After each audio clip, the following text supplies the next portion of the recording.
Do you want to stay on top of changes to the building code and maybe learn a little about how this new mass timber movement might impact you as a plumbing engineer or a field team dealing with plumbing scope? Well, Sharon wanted me to share this article from the American Society of Plumbing Engineers from August 2022. I hope you find it valuable. Let's dive in. Welcome back to our lessons in Firestop. In our last lesson, we talked about how the codes change every 3 years and how important it is to stay on top of the changes that impact your scope of work. I promised to tell you about a few changes to the 2021 International Building Code, IBC, so you are aware of how it will impact your work when you work in a jurisdiction that has adopted it. Before delving into this month's lesson, you should refresh your memory of that discussion.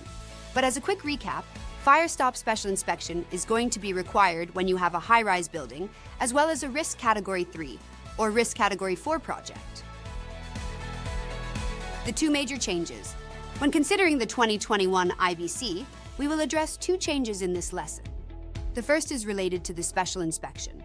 In addition to being a requirement in Risk Category 3 and 4 buildings, it is now also a requirement in areas containing Group R with an occupancy over 250. For this, I want you to think hotels and apartment buildings and join us for our next lesson, where we will point out some things that are done wrong on this occupancy type when it's Type 5 wood-framed construction. The other change you will see in the 2021 IBC concerns building codes that allow for mass timber construction up to 18 stories. Let's be very clear here. There is a tremendous difference between wood-framed construction and mass timber. Wood-frame construction versus mass timber. Let me give you a quick rundown so you can see the difference. Regarding wood-framed, the Woodworks website explains it as follows. Cost-effective, efficient, and accessible, light wood-frame construction is commonly used in Type 3 and 4 buildings up to 6 stories, and podium projects with up to 6 stories of wood over another construction type, typically Type 1A concrete. Regarding mass timber, we are talking about something altogether different. You will hear terms like CLT, NLT, DLT, and glulam. Let me explain the middle ones first. Woodworks describes nail laminated timber, NLT, or nail lam, as a century-old construction material that is undergoing a design renaissance. Its structural performance and design elegance come together to create inspiring spaces in many historical buildings, as well as modern new projects of all sizes.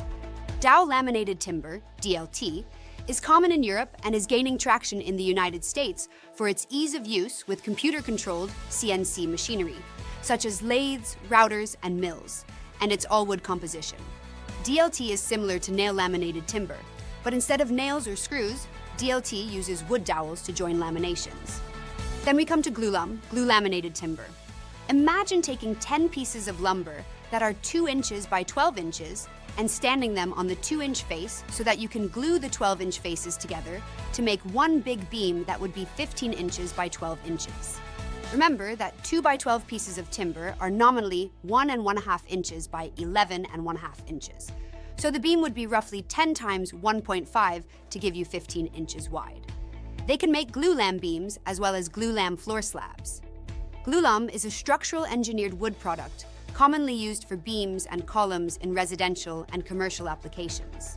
It is a highly visible form of mass timber, with long spans framing designs left exposed to take advantage of the wood's natural aesthetic. The one remaining type to explain is CLT, or cross-laminate timber. I want you to imagine 2x4s that are finger-cut at the ends and then glued together. There are short lengths and long lengths. The long lengths run north and south on the first layer, or lamella. The second lamella runs east and west. Then the next layer runs north and south again. This combination allows for the panel to have the strength of the wood running in both directions. Historically, the use of mass timber has been strong in Europe, and now, due to several factors, interest in the US is growing as companies such as Adidas, Google, Walmart, Under Armour, and a dozen other major brand names are looking towards sustainability as they build. Groups such as Woodworks are looking to help project teams ensure that projects pencil out or generate the desired returns. They are a free resource available to anyone who seeks support. Other groups, such as Sister City, are really pushing boundaries because historically it has been believed that you can't make low-income housing pencil out, or you can't make projects pencil out unless they are 6 stories or taller. Sister City and other developers are building projects that are 4-story low-income housing projects that are financially feasible. What does this mean for plumbing engineers and field crews? Well, a lot of that will depend on the developer and the level of planning. Some projects buy the floor slabs and all the openings are coordinated on-site, similar to how you would work with prefabricated concrete slabs.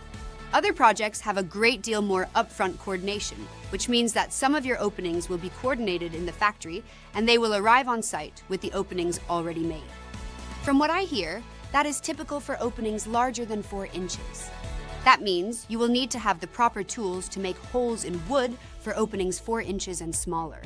If you're doing hot works, then it means the typical housekeeping measures will suddenly become even more important. If you have hot works, you might want to consider using a system like this wireless smoke and fire detector. Working in mass timber means that you will have to find some unique solutions when it comes to Firestop as well. Hilti has the lion's share of solutions, but don't discount STI and 3M because they might be able to help you with some unique solutions, as can companies like Provent, who has a really unique product suited to mass timber. If you are working on a mass timber project and have questions, don't hesitate to reach out to me.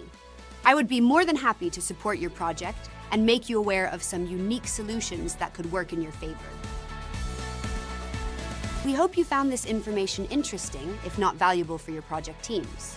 You're welcome to share this with anyone who might be interested, and while you are at it, don't forget to like and comment as well. We love hearing from you. If you want a special place where you can ask all the questions you want about Firestop and what to do next, please see below for more information on how we can connect and support you even more.